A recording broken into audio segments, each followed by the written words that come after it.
Last of the Nintendo hyenas. Yes, the Nintendo hyenas. Yes. Hello, chat. How's it going? Hello, Chad. Still sounds like a dolphin to me if you put it underwater. Maybe a lot of things sound like dolphins if you put them underwater. I don't know. Maybe this sounds like like a dolphin outside the water. I'm furious. Glass Joe won once as well. All right, I have the rundown here. Is Penny barking because I play that sound? No, she can't hear that. Well, maybe she can. I don't know. It's pretty high pitched. Maybe she can because again. she did bark the first time I played it, and now I played it again, and she barked. My headphones. Do it again. Well. No, she didn't react that time. No, it's not. All right. I think we are. Well, hang on. Let me go to my other thingamabob. You need a little bit more of. I don't know. Mike looks huge. Yeah, I'll get it. I'll fix it. Hang on. I am huge. Mm-hmm. That's not what I heard. I didn't mean for that to be a thing about my penis. You did that. Well, you did that. Well, what? You're just thinking about my penis all the time? What? Say it. Yes. Yeah. All right. You know what? You know what? Yeah. So you gave up on hanging the controllers there. I see. Dead. No, I haven't given up. I just need to take time to hang them up with the drywall screw. And what were they hanging up before? Just some tape? Double-sided. It came with double-sided tape, and I was trying that first because it was it all was matched to fitting. And it is incredible that it decided to fail while you were on camera. Yeah, it was really good. Well, I mean, many of the other ones decided to fall before that. There used to be 4 up there. Oh, okay. What was it? The Ouya one? What was the? It was the Luna one. I think it was the Luna one. Yeah. Just like that service fell off. Yeah. I do like the idea of putting stupid controllers up there. Yes, that's why I was very excited about that. You should get the chainsaw from Resident Evil 4. No, that's too good. That's a good controller. That's too good for this shit. Okay. I think we're ready. Mike, are you ready? I want to listen to the news. Make sure you see. You don't sound ready, Mike. Well, hey. Sometimes I'm not. Damn, this not eco being a thing really hit him hard, huh? Yeah. It's just took a toll on him. It ruined me. I was very tired. Actually, left work a little early. Took a little nap. I don't know why. I've been so tired. Probably because, I don't know. We're doing the interviews and everything else for Jeff. There's a lot going on right now. But I was a sleepy boy, but I feel refreshed now. Yeah, I took a 10-minute nap before voicemail dump truck, and that really helped my day. 10 minutes. See, that's my problem. 10-minute nap. That's a power nap, baby. Yeah, I don't do power naps. I've discovered that that's the only thing I can do, actually. Otherwise, it's just called Jeff is going to sleep in the middle of the day. Right. That's probably a problem that I had REM sleep. That's probably weird. Yeah. Although I did have an amusing moment from my dream where I was riding a motorcycle for some reason. Sure. I was trying to park it. And then I parked it next to a bunch of horses that were about to set off for a race. And the jockey looked at me like, "Come on, man." I was like, "You're right. My bad. Sorry." And moved it. Wow. And then I woke up. I was parking to go to Jillian's too in the dream. I was very upset I couldn't find a park. Jillian's was like budget Dave and Buster's that we had here. I don't know if anyone else had Jillian's. I've heard of it. I don't think I've ever been to one, but I've heard people talk about it before in Ohio. Low? Mike is a little bit low. Okay. A little bit low. I can do that. I could fix that. I think he's low in Discord too. That's at fine. least for me. That's fine. I'm right here by my mic now. I don't know. I'm gonna get it. Jeff, I could turn him up, but then it would make Christian really loud. So I'm gonna. Yeah, that's the problem. Okay. He's Jeff, low and. Yeah. Ask someone from Giant Bomb what if I was to get a new mic and stand, what I should get. What do I need? Okay, I mean you could just ask me. I can tell you what. No, to get. you don't know. Okay. You have a lot of bad ideas. Yeah, fair enough. What does Mike has a special color in chat every time he talks in Jambom, and that makes me very jealous because they made me a something. Because right? I've been a fan from 10 plus years. Well, unfortunately, I can't change my avatar in Giant Bomb. Whenever I try to, it says you have to verify your email. Do that, and I never have an email, and I can't make him send a new one. So I just still have the generic bomb. I can. I'll talk to Rory. Well, Yeah, I don't want to Rory's- bother anybody. No, I don't Rory's mind very being good at generic. this. Rory's the I homie. am generic. Yeah, Rory would, if he heard this, he'd be like, no, I'm going to help you. That's Rory. Okay. Let's, I should just bump his gain. Jeff always tells me to lower my gain. Maybe no, that's... and I'll turn him up. I just got Christian being way too loud in Yeah, here, so I got to I'm wait too loud. That's until we're the problem. done, until he's gone, and then once Christian's gone, I'll turn him up. When I'm You're not dying, Christian, it's your problem. When Christian is dead, finally. only because I beat you at a video game, you sore loser. What the I fuck? mean, listen, I don't know. That seems fair to me. All right, Mike, talk now. Mike, talk now. That's you. My name's Mike Minotti, and I'm here He's to here say to say that that's the when performance I talk of this Chris loud, Pratt. I'm louder than him in a major way. Do you see the new quote Okay. from Chris Pratt about his Mario voice? No, well, oh no. I'll read you that on the show. Okay, cool. start- Okay, in we'll the lead show, with in the that. show, in the show, All in the right, show. let's start. Bye bye. Bye, Bye, Christian. loser. All right, I'm gonna have to play Neon White tonight. All right, I'll probably stream it. Let's see here.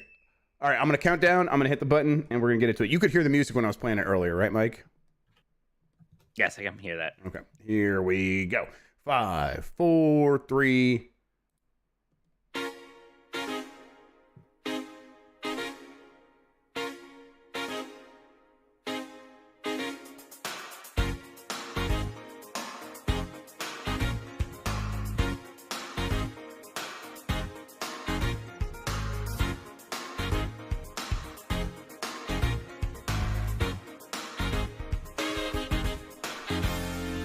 It's the internet. You're busy. Let's do this. Welcome to the Game Mess Decides podcast. This is the podcast where we decide everything about the world of games so you don't have to think for yourself. I'm your host, Jeff Grubb. With me is... Mike Minotti. In today's episode, I got the name right on the first try. Woo! Good boy. Woo! We did it! USA! Very We're excited. heroes. Yes, I'm very excited about that. I realized I could just read the script I write for myself. I always try to I'm gonna riff a little bit. It never sounds natural. I don't know why I try to do it. Yeah, And expert riffer. yeah, and people like when it's just repetitive. People like repetition, and that's, Oh, yes. because they're like, oh, this is familiar. It's like we're getting into my routine. They do this once a week at this time, Yes. and That's now why people like the cartoons themed intro songs from their cartoons when they were kids, right? yeah, exactly. Like, yeah. I like when this part happens. I know this part. Right, I know the words. exactly. I'll sing along too. Ha ha ha. So I've given in to that side of things, and I'm just gonna do that. Mike, how are you feeling tonight? Good. A little tired, but I took a little nap. I feel good now. I had to accept that I'm not gonna be able to beat Bug Fables, our first game club game, but that's okay. I play enough. I'm still part of the conversation, and we're gonna have our talk about that at the end of the month. We're gonna pick a new game here soon. Probably not another game that's like 30 hours long. Maybe something a little bit shorter this next time. Yeah, although, well, I was gonna say July, but there's gonna be other games to play in July now that I'm looking at the schedule a little bit. But yeah, that's My mic is not facing the wrong way. I want to say that right now. People think my mic's facing the wrong way. It's absolutely not. how is he that much lower than? I mean, like the levels on my side look fine. Am I right? Right? It should be facing. Yeah, you got it. No, you're right. You got to aim the blue logo at your face. Yes, he's fine. It's correct. Yeah, no, he sounds good. Yeah, Turbo Sean, thank you. Okay, we're going to get into the whole episode here in a second. First, I want to say you can get more from Mike at gamesbeat.com, more from me at giantbomb.com. If you want to ask a question, you can drop a super chat during the show on YouTube. You can communicate with us for free by emailing us once I set up the email address. Thank you to Carlos Ain, who is Insane in the Rain Music on YouTube for the use of our theme songs. We are on Spotify, Google Podcasts, Apple Podcasts, and wherever pods are caught. Give us a good rating wherever you are listening. If you are on YouTube right now, if you're watching later, hit that thumbs up button. It really helps people find the show, and I really appreciate that. Join the Discord. The link is in the description, or you can just go to gamemess.net. That should take you right to the Discord. You can sign up, come hang out with us. Thank you to our mods who keep the community very chill and very cool and always make sure there's fun stuff happening. And you can support this show and get into the secret channels inside the Discord by going to patreon.com/gamemess. This gets you access to stuff like the Q&A and our Jeopardy game, which is on Friday, and I still need to find a guest. Actually, I should just ask MVG, although I think he's moving. When you say Friday, do you mean tomorrow? Tomorrow, yeah. You're doing that tomorrow. Time has lost all meaning to me, Mike. I really am completely... I just wanted to make sure. I'm become unmoored. Is that a word? Whatever. You've unmoored, like unmorbing. You're not yes, morbing anymore. I've become unmoored, and it really hurts because once you start morbing, it is painful to stop. I see. Join the Patreon, everybody, or you can hit the join button here on YouTube. It gets you all of the same benefits. When are we gonna have a Patreon goal where if it's enough, we do our episode review podcast of Columbo, where we just go through each episode. All right, hang on. Let me check right now. Let me see how many Patreon members we have, and then we could just set a number right now. Let's just do it. I'm going to patreon.com. All right, I'm in. I've hacked the site. Yeah, let's make Patreon goals. Yeah, let's do it. Okay, it's just telling me that they have new features, and I don't care about any of this. So you've logged in. Yeah. Hang on. Let's patrons. Let's see. I think this is the button I need here. Current. It's not giving me the total. Where do I find a total? You know what, Jeff? I'll let you figure this out after the show. Man, I was really into this idea. All right. Yeah, it's a great idea, but I just whenever you're like, I'll do this right now, real quick. It's never very quick. Okay. All right, we're at 184. So, should we say 200 or should we do a little bit higher? 200. There's a whole new podcast we're going to do for like 500 episodes. I say 300. 300. Okay. All right. So there you go. If we get to 300 patrons, we will begin a podcast where we review Columbo episodes. That's okay. I'm excited about this. Make it happen, people. You know what? We'll add in the YouTube people as well. That actually probably puts it like right around 200, maybe over 200. So, yeah, 300 in total, and we will make that happen. Okay, Mike. I talk about news, video game news, on like 7 different podcasts per week now. So I think for this show, again, like you said last week, and I think I did mean this, but we're going to do slightly less news, but we're going to talk more in depth about topics that we actually care about. And that's going to be kind of the format. And I'm going to mess around with this stuff a little bit. Yeah. But if you have questions, still make sure you guys, if you're part of the Discord community, the podcast producers, make sure you send those in. I'll try to answer as many of those as we can each week. Yeah, I mean, I know we're still figuring it out. I know first you're thinking maybe less like the reader comments or questions. At some point, that's going to happen because especially we get 300 new or 200 new ones, whatever, so we can do a Columbus show. But I don't know. Maybe we still do more of those. I mean, Jeff, I know what I really want to talk about this week, Jeff. All right, Mike, what are we talking about? And I thought I almost wanted to go to like a party store or something and get a red like foam nose or what have you. Jeff, it was not a dolphin. It was not a dolphin. It was. I mean, I think our problem is we've seen Star Trek 4. That is our big issue. And like the whole thing is like, this noise sounds so off-putting. Well, if you put it underwater, it sounds just like a dolphin. And that was true in this case, but we were definitely just led down a wrong path there. It was a hyena, and I suppose, okay. Hyena? It's a hyena, so there are multiple hyenas. Hyenas, whatever, remember. Yes. I can't remember. I suppose the problem here is that I got my hopes up for something Sega was announcing.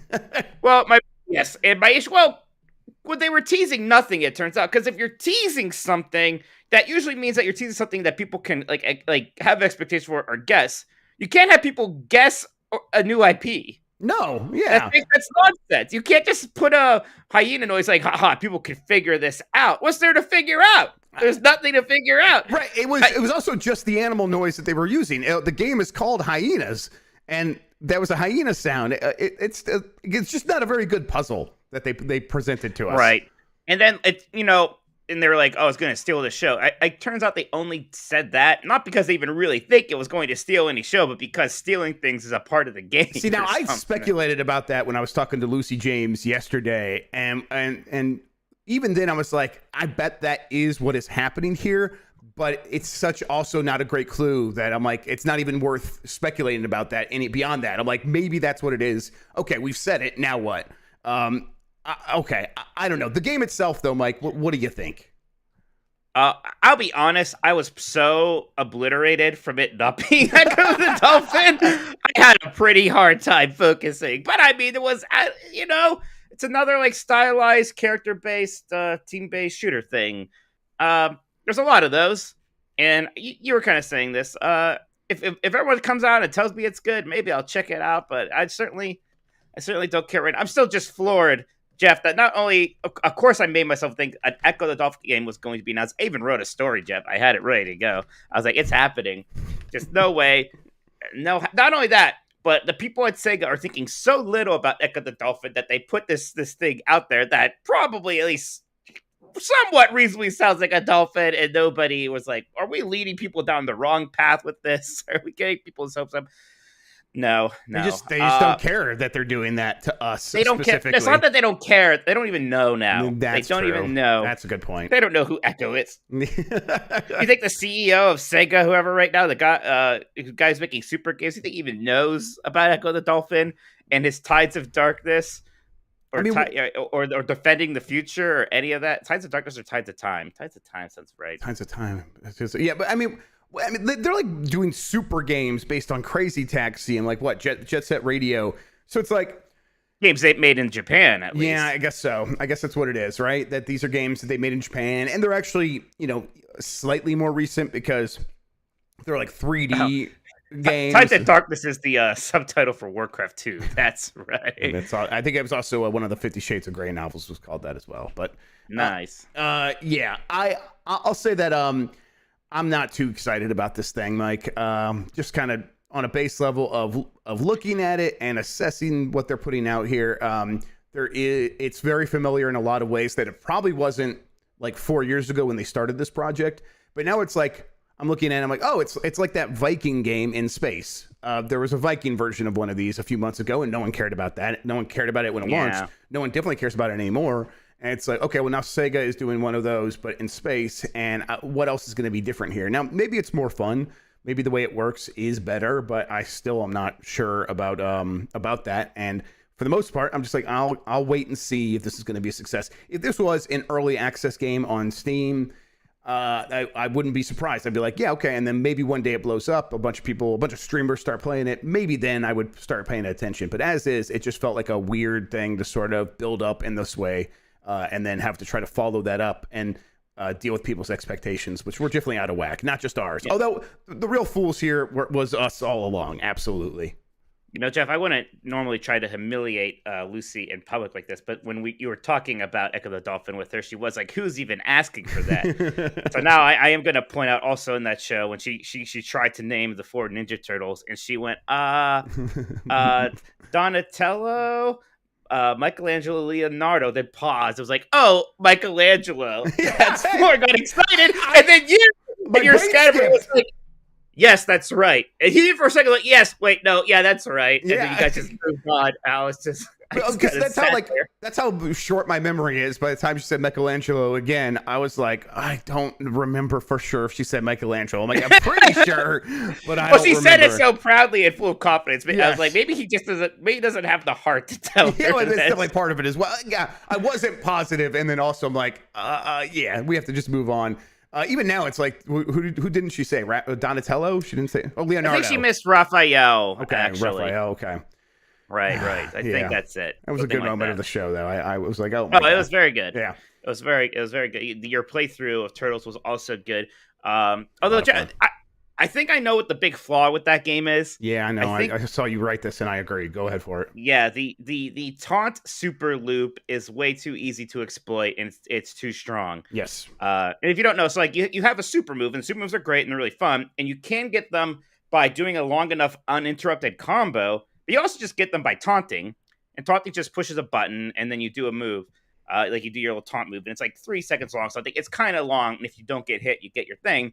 But it means that there's no reason not to taunt in between fights. So before you move on to the next fight, everybody like pushes that taunt button. They're all doing their dance thing or asking if you have any comments or whatever. And even during bosses, it's like sometimes the right strategy for people who aren't like getting the aggro of the boss out to go to a corner and taunt so that they get their super. Yeah, because it works. Yep. It works. So it is a problem with the gameplay loop. I think in a fantastic game, a game I like, but I do think that is a issue. Yeah, it's the kind of thing where it's like, if you are playing with that casual audience, it is nice that they could just like, because I mean, like Lucy doesn't care about TMNT, and so, but she still played with us and was able to like, do a lot of damage with April, because one, April's a really powerful character, but also like, yes, she always had access to her super, so it was fun for her, and I'm like, okay, this really works, like on that level. Then when I'm like thinking about like how am I enjoying it, once I'm like, I get into that super loop myself because I'm like, well, we need to win this fight. I'm like, okay, this isn't quite as engaging as if I were trying to make the combos work. You kind of have to force yourself to do that. And I was at times, but if you try to go online and play with randoms, good luck. They are all going to be doing that super loop. Absolutely. Right. It's the one thing I think that keeps it out of my very top tier of favorite brawlers. So like Rose City Girls, Streets of Rage 2/4, and then this. Like this is still better, I think, than even all the other old Turtle games because it already has more like move complexity and things like that. It is fantastic, but it is just the one thing. Yeah, I think I agree with you. Having played through a huge chunk of it now, even in that 6-player mode, which is more chaotic than other stuff. Sure. Streets of Rage 4 2 is definitely at the top for me still. Okay, so other things happened this week, but the big one here, I'm going to lead off with a question from Major Arms Blazer in the Discord. Oh, yes, game mess on my day off each week. Just wanted to hear quick thoughts on Xenoblade 3 so far. And do you think they intentionally made the characters minors to stop the community from being fucking weird? That's not. Are they minors or minors? Because the main character in Xenoblade Chronicles 2 was actually a minor. Like this is like the Galaxy Quest Yes, joke. and I'm Minors, gonna say, not minors. I don't get it. No, I'm not joking. No, I'm serious. Like I know, but I don't know which he's one a minor. Is a minor or minor? Are they minors? Okay. I think he was a minor and a minor. MINOR is how he spells it here. I think he was a minor in 2, and that didn't. Mike, I can't tell which one you're saying when you say that. I think he was an ER minor in 2. Okay. And also an OR minor. Is that how you spell minor? Yes, that you got it. You got it. How you spell that minor? And it didn't matter because the swords were like thousands of years. The swords with boos were thousands of years old. I mean, I think Well, look, who's it gonna stop if these characters? I didn't even catch that on these ones. I don't know. I'm sure people are still gonna be weird about them. I definitely think the game looks less embarrassingly pervy than 2 and even 1. Right now it's just a normal level of like Japanese things where everybody's like fit and attractive and maybe they're cat girls, which whatever. Right, that's just normal stuff at this point. That's just normal. Jeff, people always get mad at us when we talk crap about the Xenoblade games. Honestly, I don't even look at those comments. I legit don't even see them, and I'm like, oh, I see them. They're mad. They don't like it. I mean, okay, I get this because people want to like what they like and they want some validation and stuff, but. I'm not even saying that they're bad games. I don't even play them, and I just don't care about them. And I hope that's just like, of course he doesn't. He's a Philistine, like I said before. Like, yeah, like that's so. Yeah, Mike is like, I play them and then forget about him or don't care about him that much afterward. But he like while you're playing them, you do enjoy them. Yeah, and I say that, and look, they're very easy targets. I get it, but they're also easy targets for some valid reasons. And sure, I think some of these things, and I think Xenoblade Chronicles 3 looks promising. In a lot of ways, a lot of good looking stuff there. It is, I mean, Xenoblade Chronicles 2 had a bit of a coming up against the Switch technical problem here. So of course this one's still going to have that. There's still things like the cluttered UI and also the cluttered voice samples. I don't know why they all have to be screaming their words while they're. It's a sea of weebs in there, absolutely. Yeah, but yeah, I like that they're basically doing the Steven Universe fusion things with each other. I like how I go to Steven Universe and not Dragon Ball Z. Yeah, that's incredible. Actually, that's where my mind goes. So, I do like that whole thing. I like that there's kind of a job system now. Like the blade system from Xenoblade Chronicles 2 was a lot, and I'm glad we don't have that anymore. It was in general good direct too in terms of kind of giving us a lot of info, a lot of both story info and gameplay info. So that was nice also. What's the deal with the expansion pass that they already announced? Is it going to be like a lot of content coming later? Yeah, well, so for the Xenoblade Chronicles 2, they announced they released a whole like expansion, like a big prequel story thing. I forgot how long it is, but people liked it a lot. The Golden something of Torna or something. So this one's going to have one of those in like December-ish 2023. So you have to watch. Okay, not bad. Excuse me. Yeah, no, not bad. All right, let's see. Other stuff that happened this week in terms of like events and announcements and presentations. Dragon's Dogma 2 was announced, and so far it's only a t-shirt. It's just a shirt that the director was wearing and some of his buddies on the side. It was a really good reveal, though, where they were just like power unzipping their hoodies and things and just like, yeah, we're working on Dragon's Dogma 2. But that happened. It's not too surprising. We've seen that in leaks and in hacks. We're going to get this game at some point. They didn't really give a timeline or say where it's at or show us anything. But I bet we get a little bit more of this at the end of this year. Before this year's over, we see a little bit more of Dragon's Dogma 2. I bet the game, even though it feels like it might be far off right now, probably comes a little bit quicker than what people are expecting. You going to check in on Dragon's Dogma 2? I may check it on Dragon's Dogma 1, which now is kind of like, maybe that's like one of the first things I put into my Steam Deck because I'm a Q3 boy. Yeah. So my time is coming with that. I did buy it because it was super cheap. It's like you said before, it was something like single digit price, Yes. right? Like, Yes. it's not even, it's less than $10. I mean, come on. So I was like, sure. Well, we'll do that. I mean, the big thing, Jeff, for me is that this is just another thing from all those leaks that came true. So once again, everything else there, at this point, so much of it has already happened, but there are some things. A big one for me actually is a Final Fantasy IX remake. Got my shirt on. It does not look like a Final Fantasy 11 shirt anymore. Nope. So that's exciting. And then also the Final Fantasy Tactics remaster or something with Final Fantasy Tactics. So yeah, everything else pretty much has happened. Yeah, and so I think that could just take us to Final Fantasy. Final Fantasy. I never tweeted. Did you, by the way? I'll tweet here in a second. Final Fantasy 16 Blowout. There was a bunch of interviews. A bunch of websites had a lot of information about this game. My big takeaway, I can't get out of my head because Lucy pointed out, is Clive is the hero. Clive. It's a fun name to say, and then you become disassociated, and his name is Clive, and that's what I've learned about Final Fantasy 16. How about you, Mike? I like that I like that he has a real name. Yeah, but also, I do too. It's not like he's named. It's not like he's named George. No, right? Hello, I'm Gary, Gary, right? the hero of Final Fantasy 16.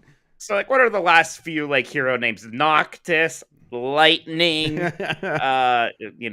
Vaughn. So, oh my god! I just realized that Lightning is absolutely trying to be just Cloud because it's Cloud. What else? Comes out with Cloud? Lightning. Oh my god! I just put that together. They wanted 13 to be the next Final Fantasy 7 so much that it's a big part of what led to it kind of being poorly received. Right. It was how hard they were trying to make it a thing. Yeah, that's kind of sad. Yeah, it is. I don't get those vibes at all from 16. That's what I'll say. Based on everything they've shown so far, it seems like they're like, no, we have ideas for this game to be its own thing. Right, and I like that a lot. There was a lot of interviews that came out, none with me, but that's okay. I'll get over it. A lot of good things, like how these fights with the icons versus the icons, so these giant kind of kaiju fights, like each of them will have a different gameplay style. He said like one will be like a wrestling match, which I assume is when you fight Titans, so that'll be cool.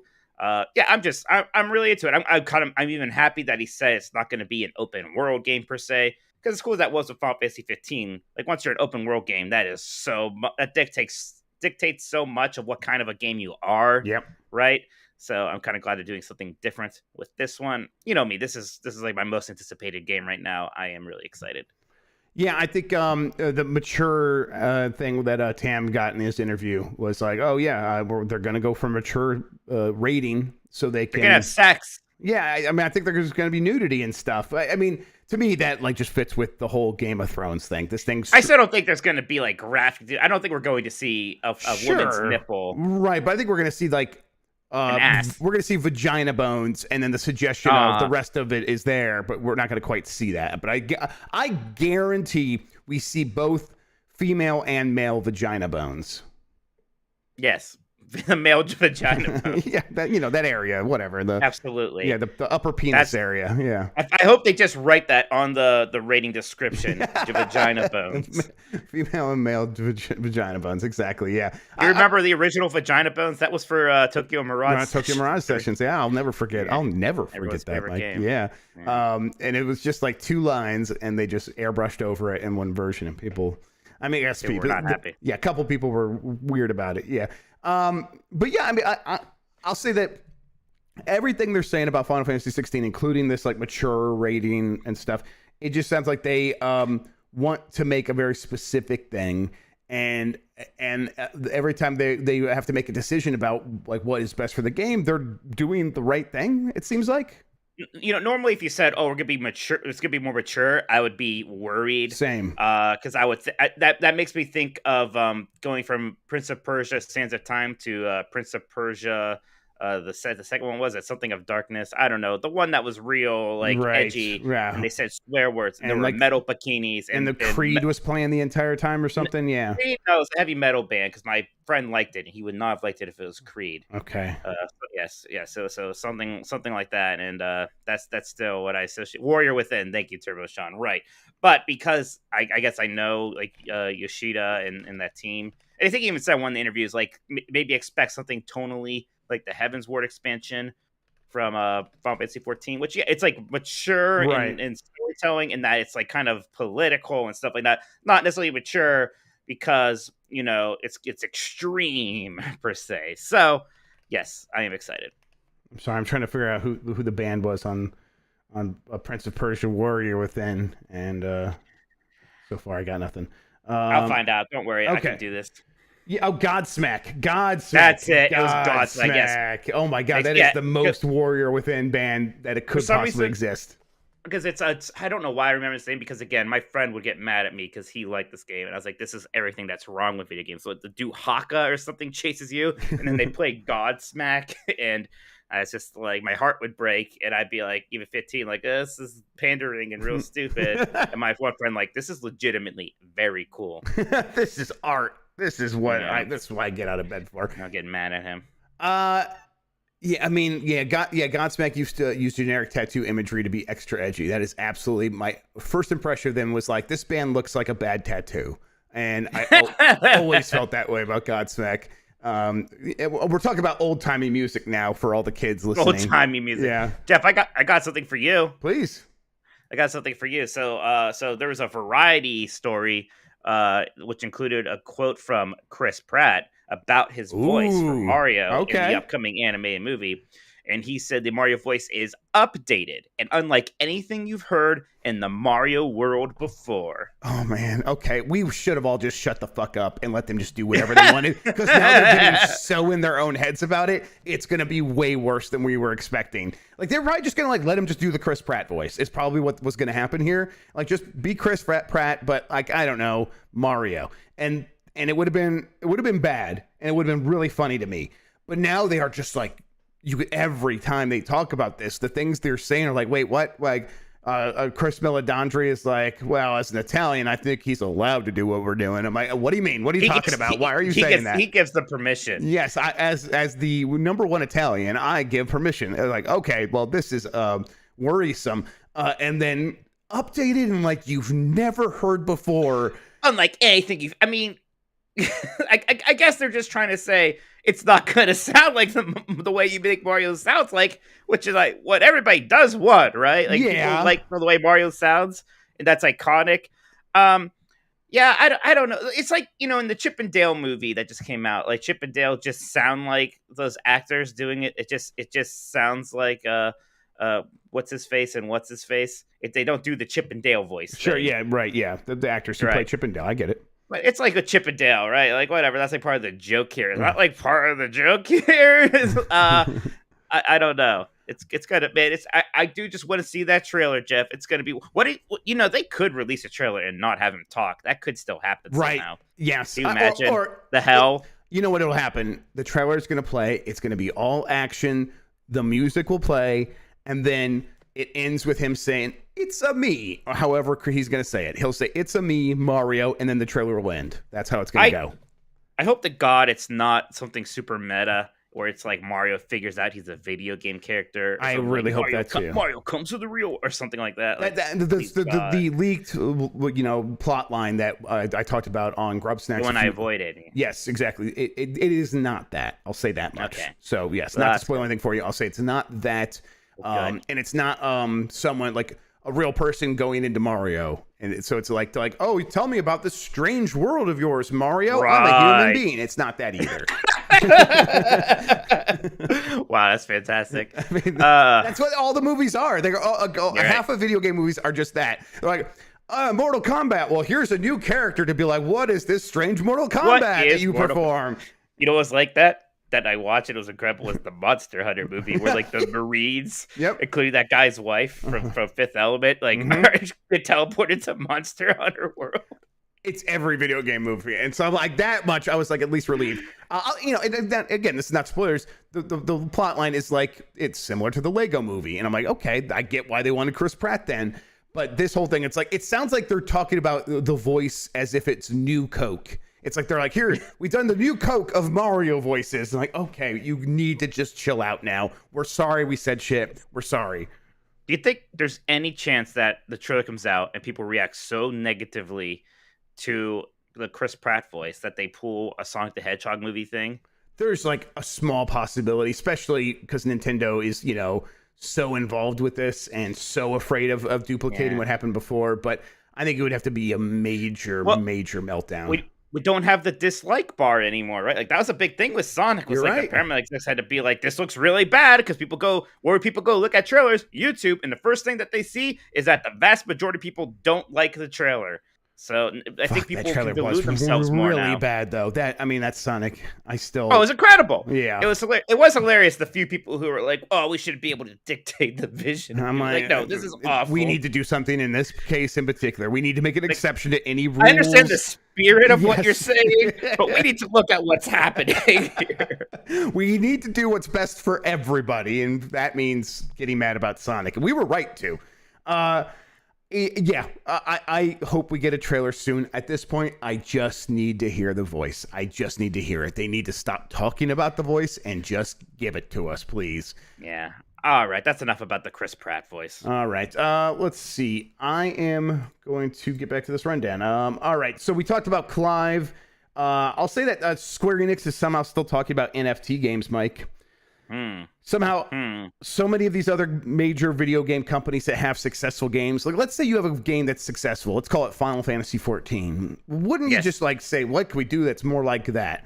Somehow, Square Enix continues to be like, what if we didn't? And instead, we started vaguely talking about putting NFTs in our successful games. This comes from Silicon Era. I'm just going to read it. Square Enix has shared information about future plans for the company, which includes the creation of story-focused NFTs. This information appeared during the Square Enix shareholders 2022 meeting report. The report also revealed the extent of the financial success of Final Fantasy XIV. Beyond that, it included a look at how the company's mobile market is faring. Final Fantasy XIV is up 56% from the previous year. 56%. 56%. A massive jump for a massively successful game last year. It's just getting bigger and bigger. Previous reports concerning the continued success of Final Fantasy XIV have mentioned the Endwalker expansion, which released in December 2021. And while Square Enix has continued to expand its mobile division, there was no report of any significant change of success among its recent releases. However, Square Enix further revealed its intentions to incorporate NFTs into its business model in some tangible way. This includes the development of blockchain games and entertainment, and most notably, the production of NFTs that will focus on stories. Whatever the hell that means. This goal, what is that?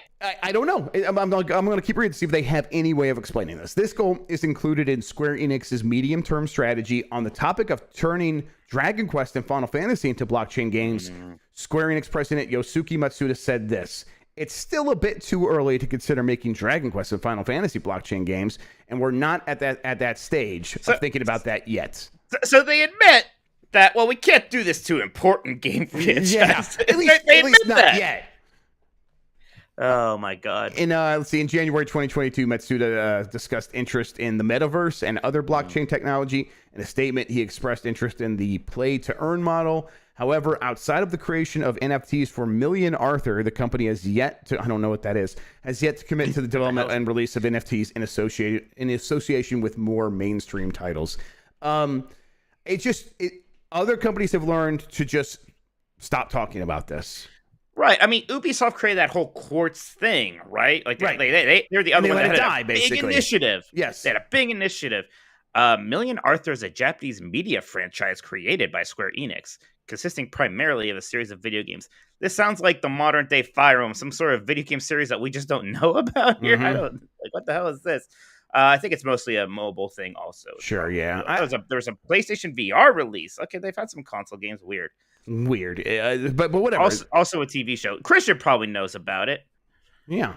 I'll say that it's this is the kind of thing where I just don't understand why you keep insisting on bringing this topic back up. If you're Square Enix, you just maybe they still quiet. think investors like it. Maybe they still think it helps with investors, and that's why it comes up at these. But even then, the last time they did it, it wasn't doing anything with investors. It was just a New Year's like letter, right? It was like a holiday card. Yeah, it was like New Year's is much more of the holiday in Japan than like Christmas. So it's like, yeah, it was the equivalent of a holiday card, and that's what he thought that he like. Oh, I need to update the family on what I'm doing these days, and what I'm doing is NFT. We're going all in on crypto. Hey, look, try it. You know what? Try it. Let's see how it goes. It's probably going to be a massive failure, and you could have doubled down on all these other. I mean, okay, I'll say at the very least, when it comes to Square Enix, at least they are doubling down on a few things. Like Final Fantasy VII, they couldn't be doubling down more on Final Fantasy VII if they tried. They've doubling down on that one for a while, and And now they're going even harder than they've gone in the past, at least for a very long time.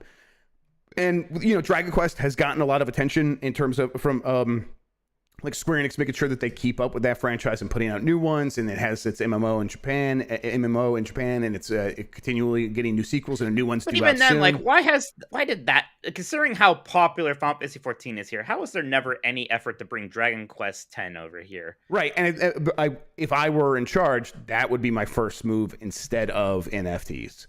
Like, I just wouldn't talk about NFTs, and instead I'd be like, well, could we get a moderately successful MMO out there and put it next to Final Fantasy 14 and have both of these things in every market? I mean, I think there's an audience that would love to bounce back and forth between the two, right? Like, while when the content is coming down, like the low tide for Final Fantasy 14, well, now I'll go play my characters in Dragon Quest Online, because there's a lot of people who just play MMOs. Like, we discovered this over the last few years. They go from MMO to MMO, and now they're all playing Final Fantasy 14 because that's the big one. They still are always looking for the next one, though.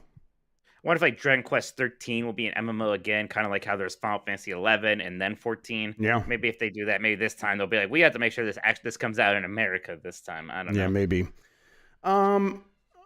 Let's see. EA boss Andrew Wilson saw a $20 million annual pay cut. Andrew Wilson, boss of FIFA and Battlefield publisher EA, has seen his annual pay reduced to $19.9 million, down from $39.2 million previously.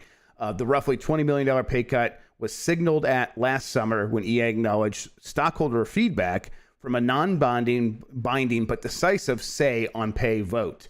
In a nutshell, stockholders said EA's execs were being handed pay awards from the company money pot that were too large and too frequent.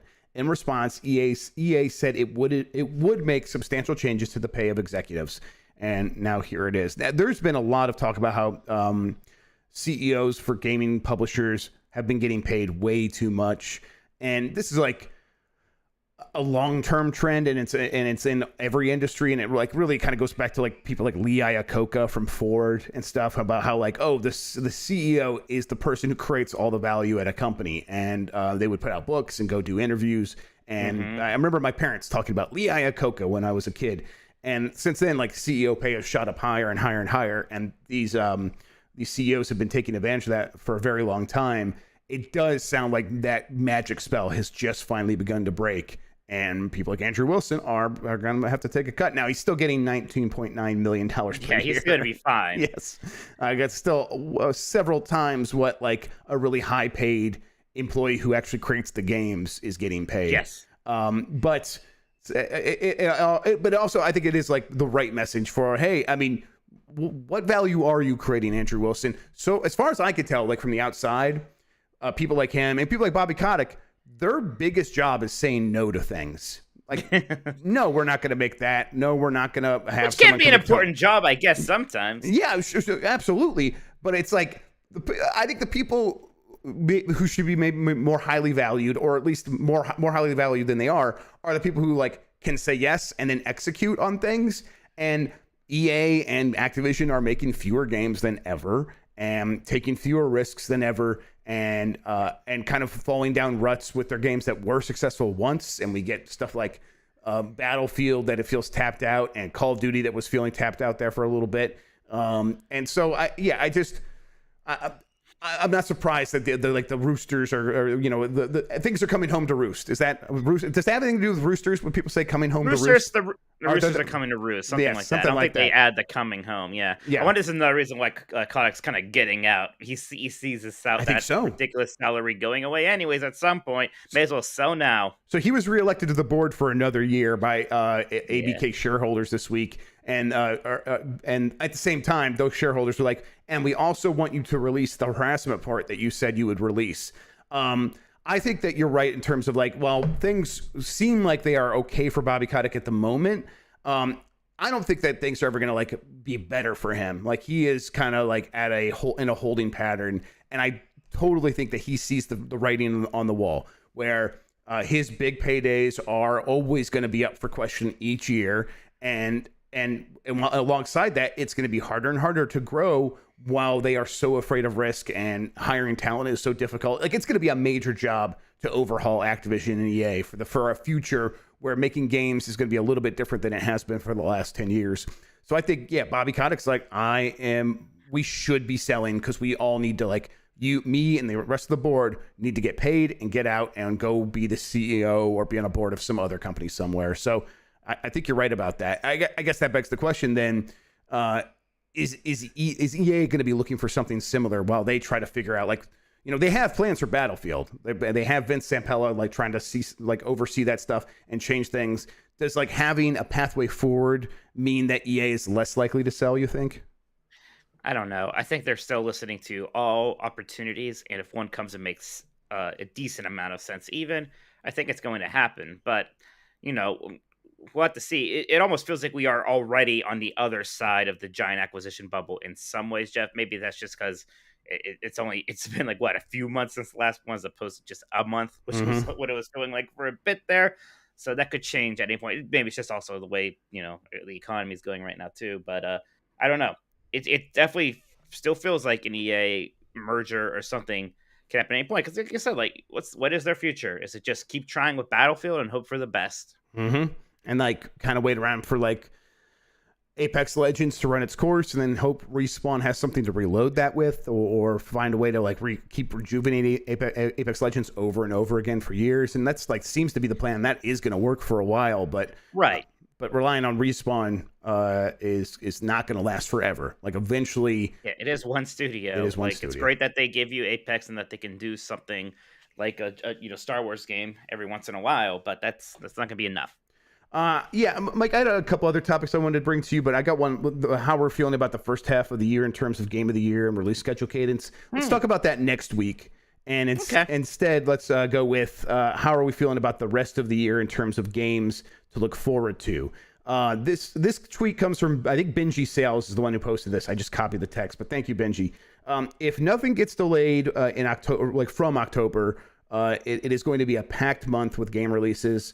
Fall is really picking up. So for October, it's Marvel's Midnight Suns, Forspoken, A Plague Tale Requiem, Persona 5 Royal coming to PS5, Xbox, and PC, Scorn, Gotham Knights, High on Life, and Call of Duty Modern Warfare 2. Does that sound like it's like, okay, maybe the fall will have a lot of games? Yeah, although like just none of those speak to me a whole lot personally. I mean, Persona 5 I've already played anyways. So, but yeah, I mean it's enough games, I would say.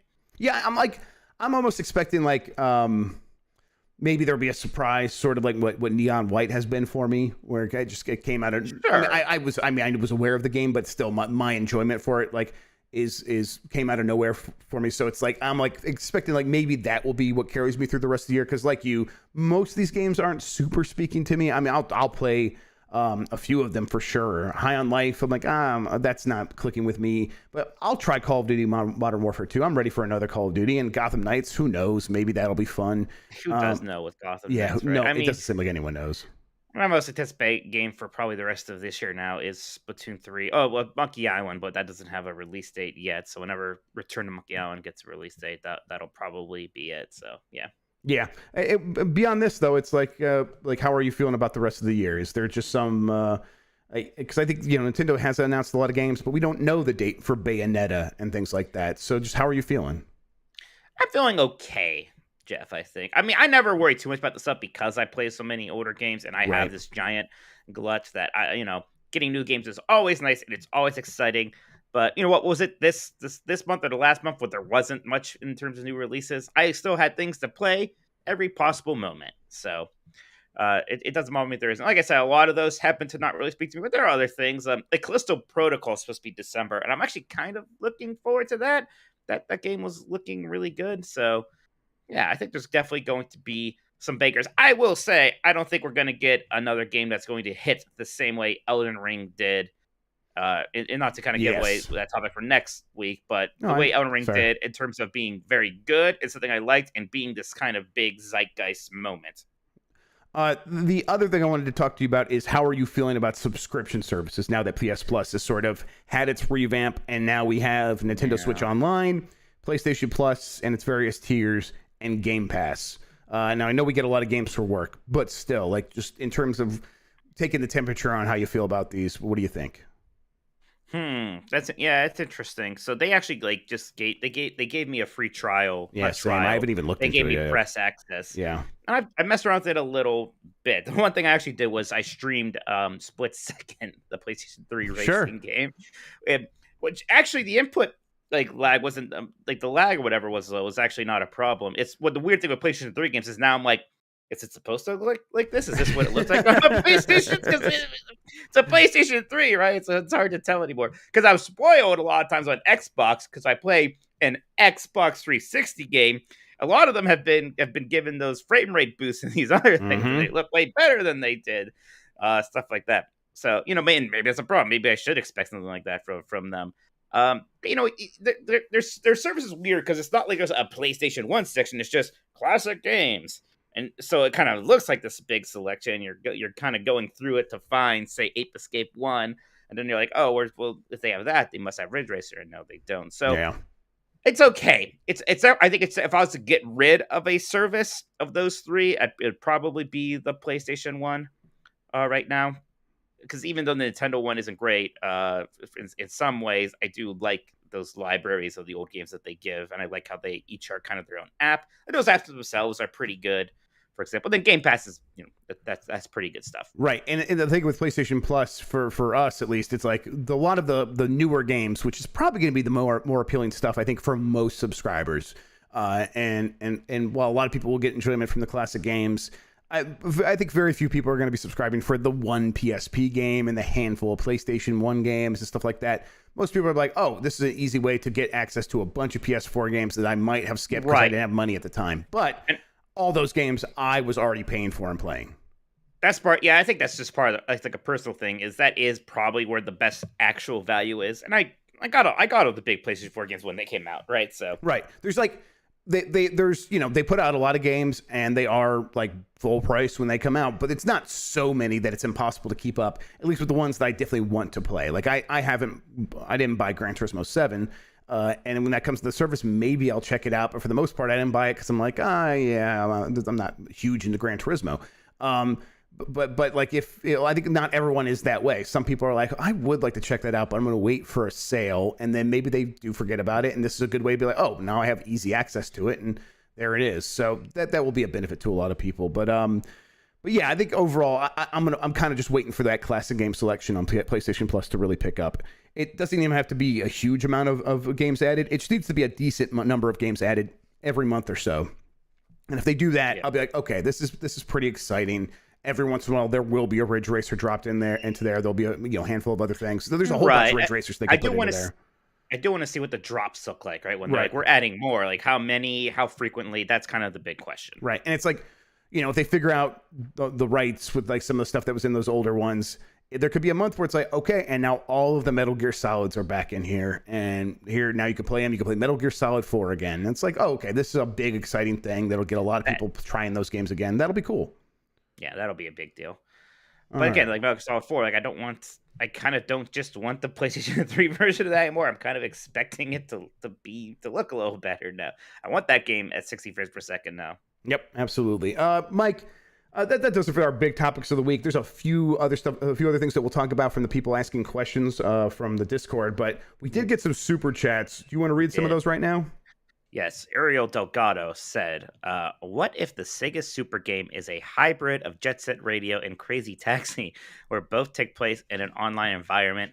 That sure would be crazy. At first I was laughing. That you could you could do both of those in the same game world if you wanted to, I suppose, right? It's Crazy Taxi, and what was the other one? Jet Set Radio. Right. So the super game combining both of those into one. Yeah, I think you could probably. Yeah, I think I like the idea of them like finding a way to make those coexist and interact in fun and interesting ways. I mean, I don't think that's what they're going to actually No, me do. neither. I do think they could, and Yeah. it's an interesting idea. Right. Like you got to tag a certain side of the city, and so you got to convince a player to come help you and stuff, and by offering to pay us enough of a in-game currency. Like I mean, if anything, if GTA Online has proven anything, it's like you can get a significant number of people to care about an in-game economy, and yeah, that would be probably the way that this would have to work. But then I don't know. I just don't think. To me, I look at modern Sega, and I don't think that's what they mean by super game. Jeremy G says, "Last of the Nintendo hyenas. How dare you? Don't you dare." Jeff, I was so excited. I really convinced myself, man. It was I think fun. I'm going to. It was a fun diversion. Like we tricked ourselves, Well, we played ourselves, but yeah. Yeah, it's like I didn't get my hopes. I mean, I got my hopes up, I guess, but hey, I'm able to turn being wrong and quote unquote disappointed into something fun too. Yes, whatever. exactly. Yep. It's fine. It's fine. I am probably going to make Echo Tides of Time one of the options for next month's game. There you go. Yes, game club. We'll see if anybody else actually wants to play that game with me. That's the second one, by the way, because I just played the first one not long ago. Nintendo asks chances of Arkham ports on Switch next Direct. I would love it, but I don't know. I mean, was there a rumor about that was in the works? I think there was. I think so. I think people were expecting it in the last one or something weird like that. I mean, those would be good games to put on Switch. Most of them would run fine, and they're fun games. And even when the one came to the Wii U, it was weird, but it's like, this works fine. It's fun. I hope so. Oddly enough, one of the games I am going to put on my Steam Deck right away is Batman Arkham Origins, because I own it and never played it. And I'm like, that seems like it'd be a fun Steam Deck game. Yeah, absolutely. I agree with that. Like those games are like, those AAA console releases I never got around to that was like, were well received or moderately well received. That's a fun time. You just kind of play that before bed. I agree. King is overrated. It just says USA, USA, USA. I forget. All of chat was doing that at some point, and I didn't understand. I missed the context for it. I think it was. I started chanting USA because I got Game Mess Decides right in the intro. Oh, so that's I started why. chanting. I started screaming USA because it's nationalism. Yeah. Yes, we did it. And then Colin says, "My friend is new to PC gaming. Made left click lean right, right click lean right." Shoot inside mouse button and spacebar ADS. Who do I report this to? The police. This is why we have police. Lock this person up. I hate this. I had a friend who was trying, we wanted them to do PC gaming, and they just couldn't do the keys. So they're holding an Xbox controller in their left hand and just using it left hand and still using the mouse. This weird. Tim Geddes was trying to play that way. He was trying to perfect that. He was looking for different ways of making that happen. Eventually, he found something that did work really well, and I can't remember what it was. I think it might have been the Move or the Joy-Con or no, the joystick controller version of the PlayStation Move controller that has the little thing like the nunchuck equivalent. I think he tried that and that worked well. The Uncharted Wolf says, "This year I've beaten Metal Gear Rising: Revengeance, the Ninja Gaiden trilogy, and the God of War trilogy, and all the Devil May Cry games for the first time. Jesus. What character action game should I play next?" I think you should play Heavenly Sword, right? Bayonetta. No, play Bayonetta. Yeah, Bayonetta is the actual answer. I know. Yeah. Bayonetta is the actual answer if you haven't played those, because yes. Yeah, I mean, honestly, if he's played all of those, you probably would get some enjoyment out of Heavenly Sword, though, because not all of those games he listed are number one bangers, and so yeah, Heavenly Sword's inspired by the. You know what? Dante's Inferno. Oh, Dante's Inferno. Well, that's that. If you especially liked God of War, want something super adjacent to that, yeah. Try Dante's Inferno. Man, what is history going to say about the Dante Infernos and Heavenly Swords of the world? I mean, I think we are in a position now to make a claim about them that will stand the test of time. So, what do you want to say about them? Yeah. Oh, like Turbo said, Lollipop Chainsaw. I never played that. I know it was getting talked about again recently for some reason. Yeah, I because forget one of the producers says it was coming back, and I think they like put out a version on modern consoles because I saw a lot of people playing it, but maybe they were playing the old Xbox 360 release. Yeah. Oh, that's right. Raven made that surprisingly good Wolverine game based off the Wolverine Origins. That is a much better game than you would expect, and it's is it still even for sale? I think didn't it because it was like Activision thing, and they eventually took it off. I don't even know if you could buy it anymore. I even liked that Deadpool game from that era that I know went off sale at some point and maybe came back. I thought that was actually kind of fun for a mid-tier game. Xbox will always be number 3, said a big $5 super chat this time. Thank you. PlayStation Plus, best deal in gaming, 700 plus quality games and AAA Sony games. Xbox Game Pass, full of shovelware, an early access game like Halo. Xbox Cope, crying, laughing emoji. I mean, I actually appreciated that he, at least for half of it, was just saying nice things about PlayStation instead of going after something that else. Is awesome. Like I feel like this is character growth. So I'm gonna say well done. Well done. Yeah, good job. Xbox will always be number 3. Logan Jackman says, any idea what's going on with Warner Brother Games? There were rumors of selling, and they've been quiet since the merger with Discovery, besides saying they want to bolster DC Comics games. Right. I mean, gosh, slightly related, but I know what the Johnny Cage voice actor from the games may have accidentally said that he's working on Mortal Kombat. Which we had talked about that on a morning show earlier this week. He was on a Warner Brother lot, and then he took like a selfie of himself or something and said something like, "Oh, the combat is so mortal," or something like that to that effect, basically. Wow. And it's like, what could he be talking about? I don't know where these voice actors go to record their lines. I bet they aren't flying to Chicago or wherever NetherRealm is.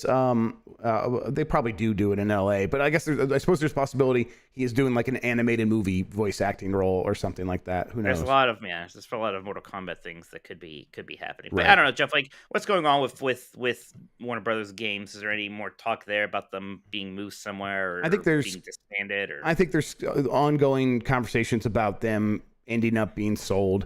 I think there's still a lot of interest in that. The problem continues to be, who do they even sell to? Because who's going to want to buy this without getting the IP along with it? And Warner Brothers is not going to sell, the Superman IP. They're just not going to do that. No.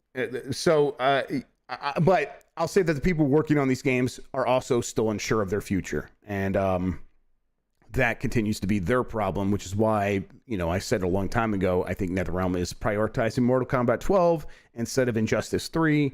And it sounds like that's exactly what ended up happening. So I guess we'll see. But there is no one thing to know here about what's going to happen. There's uncertainty because no one really knows what could happen next. Even the people who are holding the strings and holding the, have this actually in their wallet. They look down, they see a bunch of game developers in their wallet. They don't know what they're going to do with them. So there's no way for us to know either.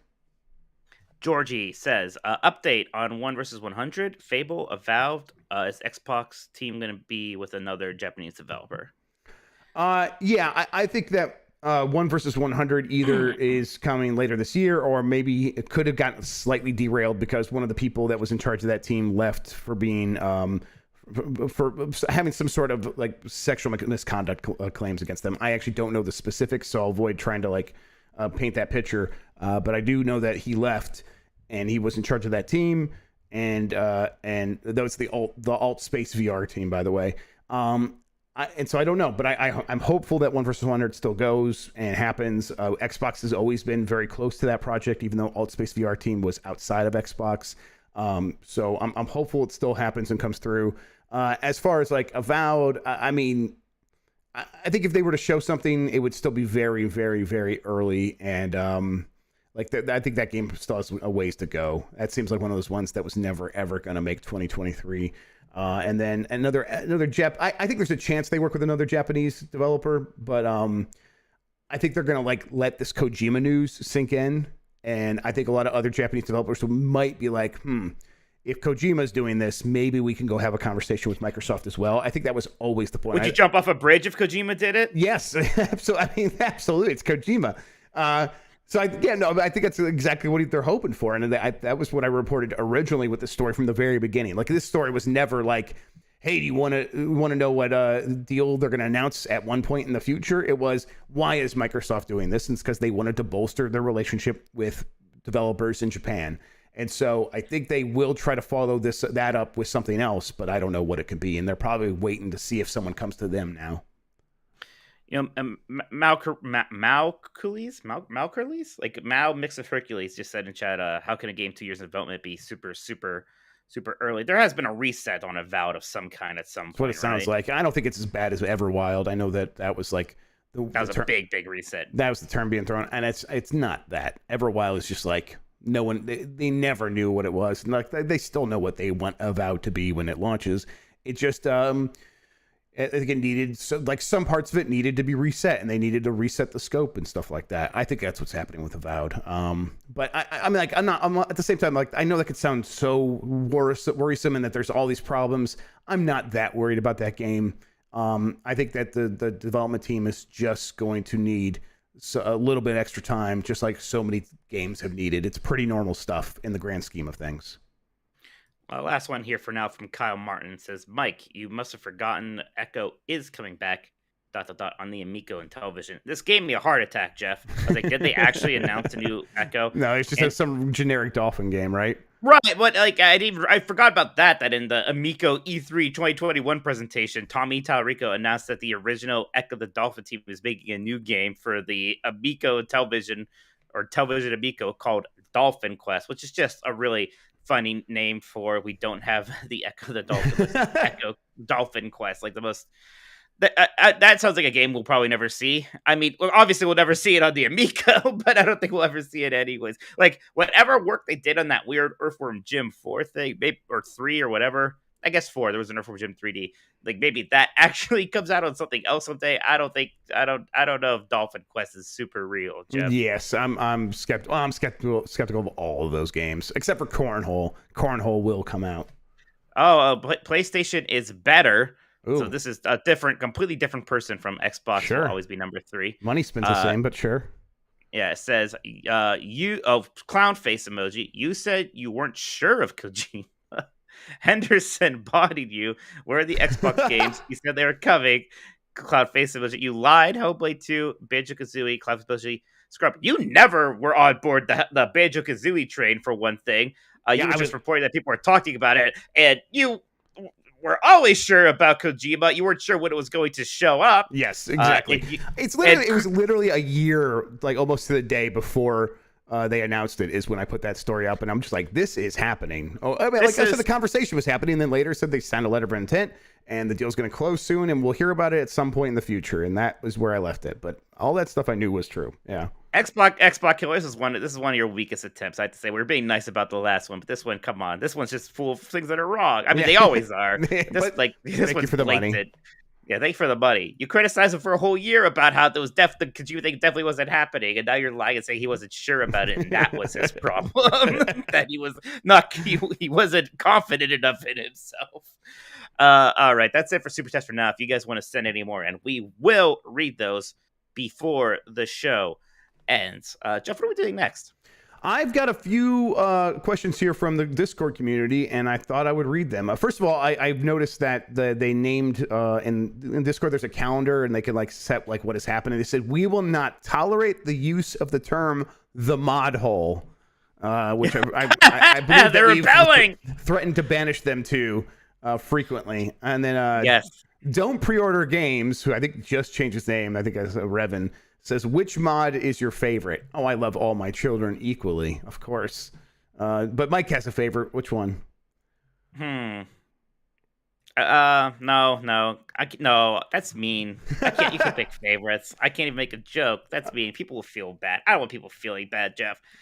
Let's see here. I saw one. One to talk. Okay, yes. From Doc7. Hello, Jeff, Ninja Turtles, Kink, Grubb, and Mike. Please be aware I no longer work with Jeff Minotti. I know. That was supposed to be being unreasonably into April O'Neil was supposed to be my thing. And you were the one who it belongs to the real world. Far with it. It belongs to the. Do you see like some people are upset because in like the one cutaway like picture of April O'Neil. She doesn't look sexy enough. Never mind that in the game, it's like if you walk up, her ass fills up half the screen. But they're like, they're trying. It was basically their vagina bonesing the April O'Neil thing. I did not see this. That is insane. Yeah. Oh my god. I think they were like, some people were said like you can't see like the boob line, right? Right. Yes, yeah, you can't see the cleavage, the cleavage. Yeah. There are artists online who just draw a lot of those kinds of pictures. That's stuff. If you need that stuff, you can get your fill. I promise you. I googled it to get that image the other day, and there was a lot out there. It turned out. But yeah, that was. I couldn't listen. When they show like the turtles are watching what's on TV, look at the faces they're making. What's on the TV? We're PlayStation on Twitter. I'm like, what did you expect? What did you think was going to happen? Right. Yeah. Okay. From Doc 7. At what point will the remake well run dry? As graphical advances generation to generation become smaller, remakes seem to make less and less sense. Do you think moving further into the future, publishers will continue to remake games with smaller upgrades like The Last of Us, or will we get more deep dives into more obscure properties like Live a Live? I think we're going to get both. I think we'll get both. I mean, the fact that they are getting away with Last of Us, right, in the sense that, like, I'm kind of upset about, some people say things, but by and large, most people actually don't seem very upset about them remaking a 9-year-old game. For the most part, people think that it's relatively fine. Right. And I get, like, is there a point we're going to run out and everything is remade and it looks good enough? No, there will all be more things. There will be games that they will remake again. There will be some gimmick or something we can tie onto it. I don't think that well is drying anytime soon. Probably not before we are all gone. Yeah, and like it'll just happen with like what's happened with movies. Like they'll start doing reboots more, and they'll do soft reboots and like the legacy sequels, things like that.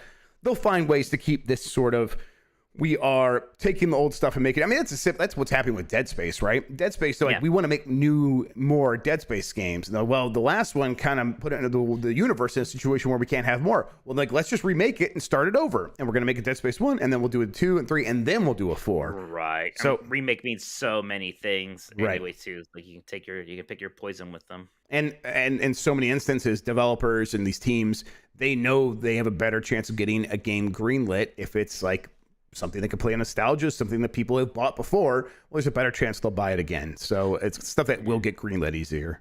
That's Nick Turbo just said RE remake of Resident Evil. I don't know if he meant like RE Engine remake of Resident Evil 1.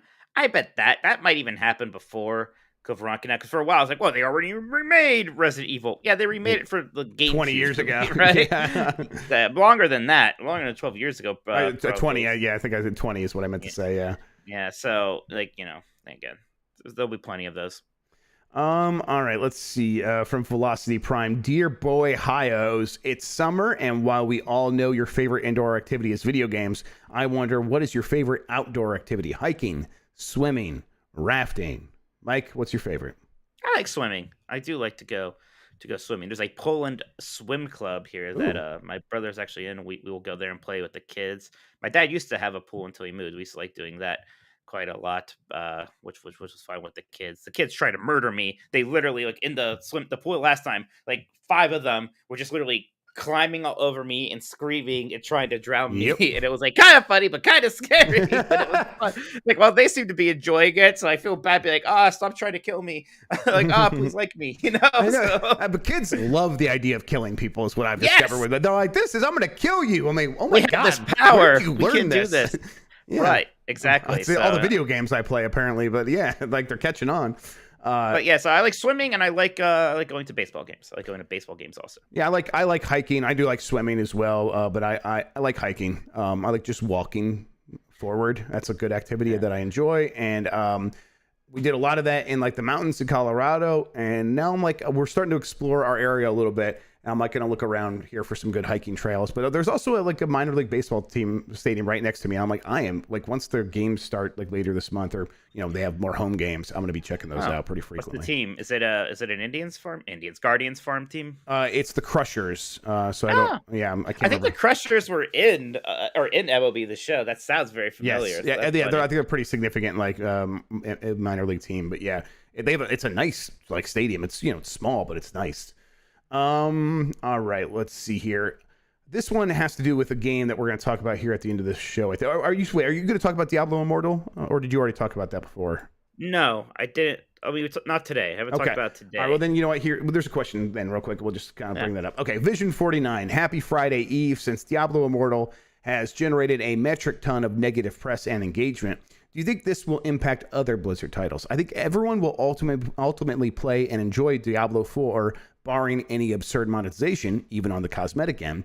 But I feel like this could really burn Arclight Rumble and keep people from trying that game out at launch. What do you think? Yeah, Arclight Rumble is going to be interesting. We'll see what they're doing. I bet that is going to just have a very basic battle pass system and not have anything that really significantly increases your player power. Maybe, I don't know. It's hard. It's so hard to say it's going off Immortal. Because I was like really into it at first and was excited, and then everybody got so bummed out by it. And I didn't even reach the point where I got reached the stuff that was bumming people out. Everybody kind of started falling off it. Even my brothers who are really into it. We're kind of like, maybe we don't really want to get invested in this if it's like this and it's just this negative thing, right?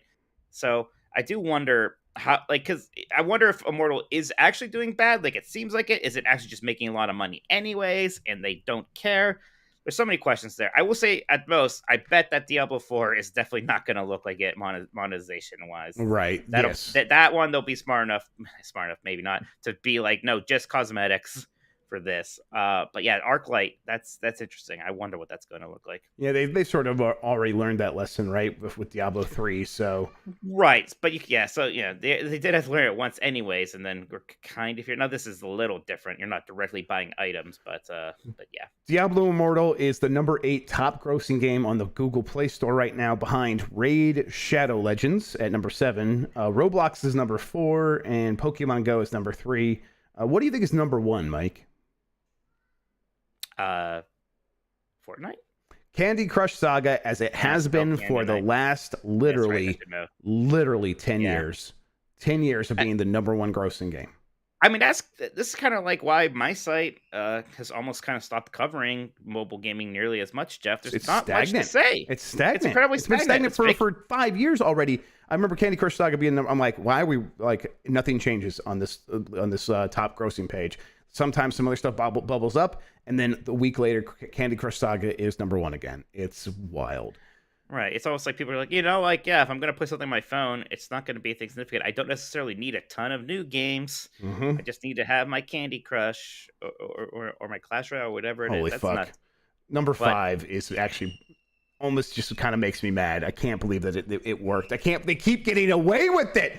It is Ebony, the King's Return. Ebony, you remember those ads used to be on the side of the website? The My Lord ads. My Lord, come and play my video game. I'm an almost nude lady. Come and play my video game. Maybe I'll get naked and have sex with you. Yeah, it was like a web game, and now it's got a 4.5 stars. It's a strategy game, in case you're wondering the genre. Maybe it's great. Maybe it would be your favorite game, Jeff. You don't know. And it's one of those games that doesn't play like this, but it has the whole hey, pull the pin and don't be a complete idiot and put the lava on top of your character. Oh my god! And it's is that one of those? Yeah, but none of those games actually play like that, but they pretend like they do. Most of them do not. Most of them, that's just a complete lie. That's incredible. You maybe get one of those games once every couple of hours, but it's not. That is not the game. Most of the game is just building up your city, all that other stuff, and then. But I'm looking at the trailer right now they have on this Google Play, and it's all of that flashing by with a man yelling at you about how this is the game.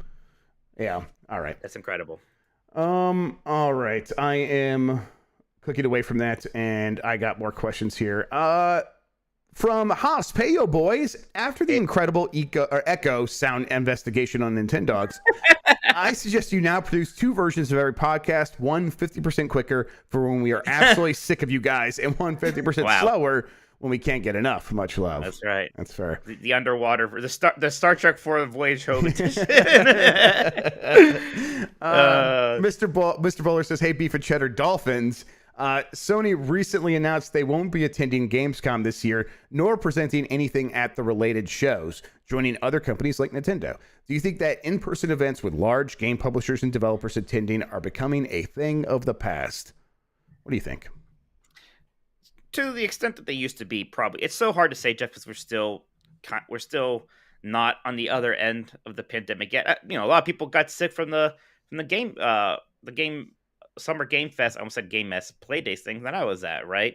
There's still a lot of people who don't want to go to these things, but it still feels like even when we're on there, everybody kind of learned from these things. We don't have to do this. We don't have to get booth space. We don't have to do our big announcements at these shows. We have the internet as a platform now. Yep. And it's like, I think they just don't want to force their employees into situations where, like, we need you to go man a booth at an event that could be a COVID super spreader event. Eventually, we'll get to a point where we understand the long-term effects of like what this is going to mean for people who have been vaccinated and had a lot of booster shots and are regularly getting boosted and all that stuff. But until then, I think these companies are just going to play it safe and not force people to go to events in most cases. Let's see, from Bench JC. Hello, ocean lovers. If I recall, this past Tuesday, there was a lot of confidence with Echo the Dolphin making his return. And well, instead we got something else. Do you still think Echo can make its triumphant return as a super game?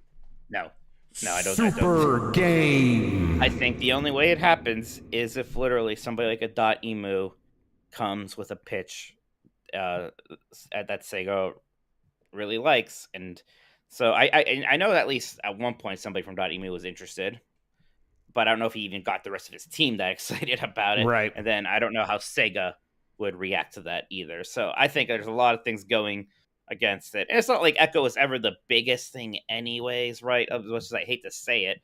So no, I am assuming we are not getting an Echo the Dolphin game anytime soon. I bet we'll get one more before I die.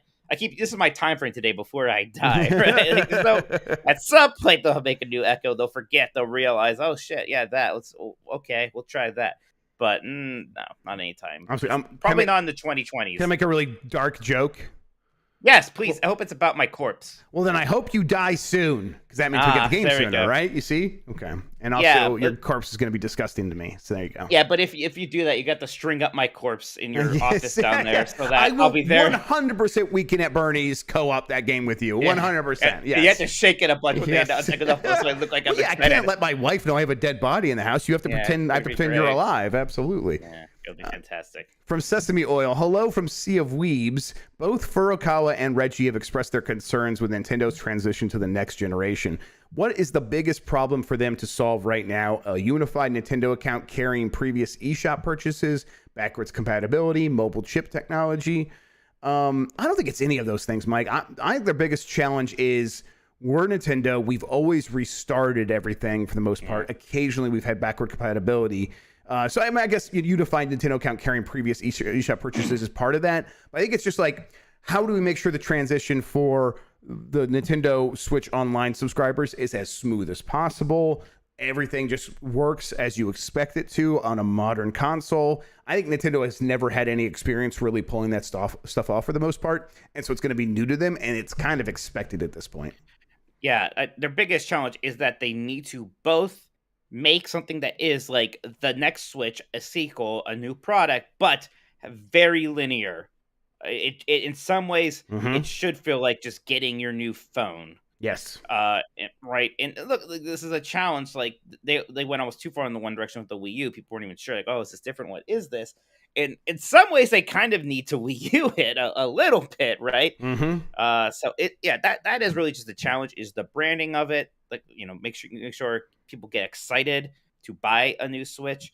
And it should be easy there should be so much of a power leap that you can do, Jeff. And that is really what they do. The worst thing that Nintendo could do here is outplay themselves, overthink it. Yes. All they really need to do is say, here's a trailer of the new Switch. It looks different enough that you can tell it's a new Switch. And also look at how much better the games run on it. Wow, this is the new Switch, and you definitely want to have this. And don't worry, it's backwards compatible, and you still have your same account and all that stuff.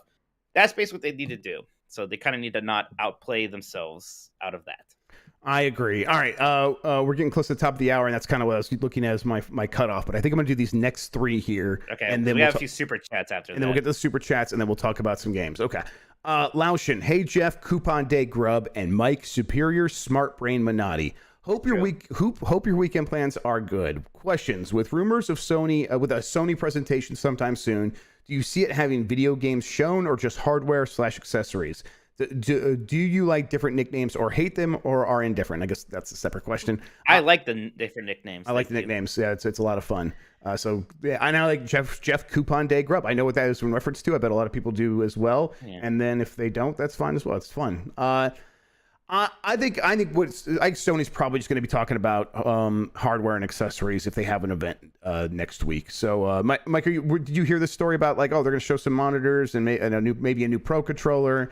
And yeah, I heard about the Pro controller, but like this isn't going to be the same place where they are going to talk about Ragnarok, right? Yes, I don't think so. I don't think they're going to have Ragnarok and then like, oh, and here is a bunch of headsets. I think it's going to be kind of a separate thing.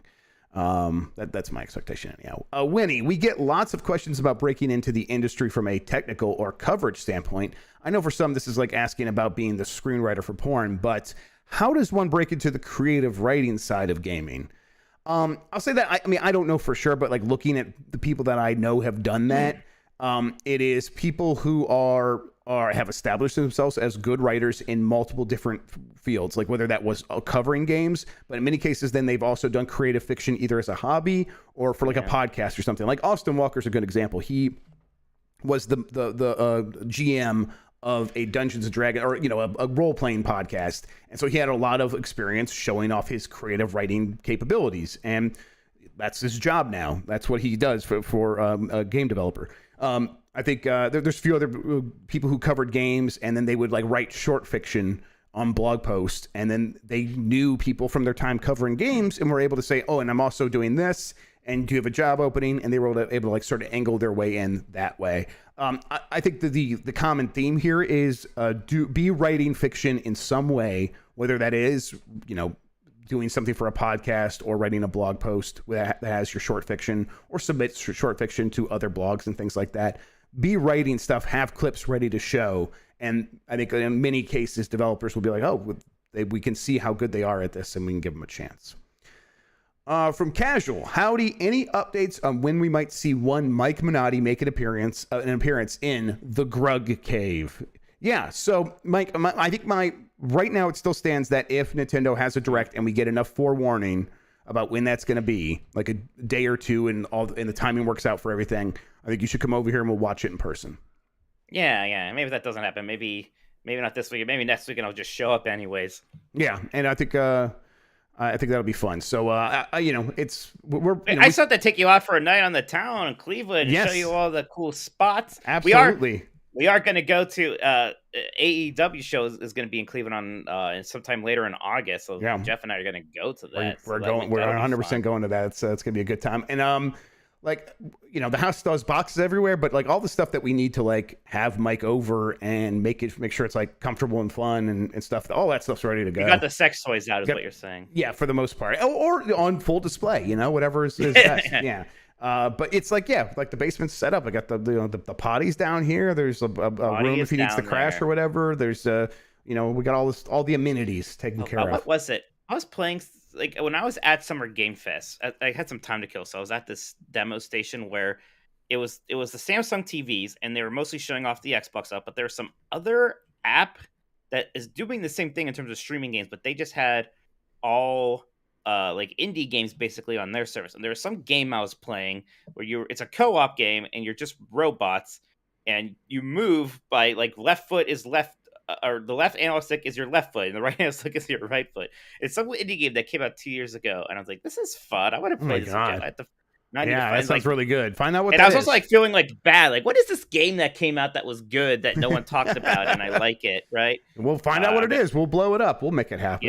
Yeah, I think I wrote down his name by one of my notes. So I'm going to look at that right now. Okay, well then in that case, I will read one or more of these, and then we'll get to the super chats. All right, Turbo Madden. While I don't want to pay Sony $18 a month to play their current selection of PS1 games and other titles, I'm happy that some of those PS1 games can be bought on PS Store. I bought Intelligent Cube for $10, and it became one of my favorite puzzle games with an amazing, grandiose OST, or OST, as the kids say, that is even referenced in one of its trophies. My question is, how do you feel about Sony, how Sony is handling access to PS1 games on PS4, PS5, where first-party titles and games such as Toy Story 2 can be bought a la carte, but certain PS1 games such as Tekken 2, Mr. Driller, Resident Evil Director's Cuts are locked behind the PS Plus premium subscription. I like that they're at least doing the a la carte for some games. I wish they would do it for all of them. I think it's cool to have options. And that's one thing Xbox has really done with Game Pass, where it's like, if you want to buy these games in any other form, we usually provide that. I think in almost every case, there's a way to just buy it separately if you want. And I'm glad that Sony is mostly trying to keep up with that. I think if there's some reason that these games aren't on there, I bet it's not because Sony doesn't want to make that happen. I bet there are licensing issues involved with that or something. And Sony would put like Tekken 2 up for you to buy if they could.